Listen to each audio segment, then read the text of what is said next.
डोकेदुखी असेल तर काय केलं पाहिजे? डोकेदुखी बहुधा आपल्या स्ट्रेसफुल लाईफमुळे असू शकते.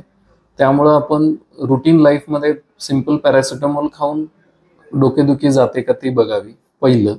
जर तसं होत नसेल तर बऱ्याचदा हे स्ट्रेसमुळे असतं. त्यामुळं स्ट्रेस रिलीफ करण्यासाठी जे प्रयत्न केले पाहिजे त्या गोष्टी करायच्या. म्हणजे काय की छान झोप घेणे, ज्याच्याने स्ट्रेस रिलीफ होऊ शकतो.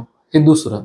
जर तरीही डोकेदुखी वाढत असेल तर बऱ्याचदा डिहायड्रेशन म्हणजे शरीरातलं पाणी कमी झाल्यामुळे, एक्झॉस्ट झाल्यामुळे डोकेदुखी येऊ शकते. तर रिहायड्रेशन करणं गरजेचं आहे. आणि तरीही म्हणजे हे तिसरं. आणि तरीही जर डोकेदुखी होत असेल तर MRI करून घेतला पाहिजे. आणि समजा MRI जर नॉर्मल आला तर ही डोकेदुखी साधी मायग्रेन म्हणजे अर्धशिशी असू शकते.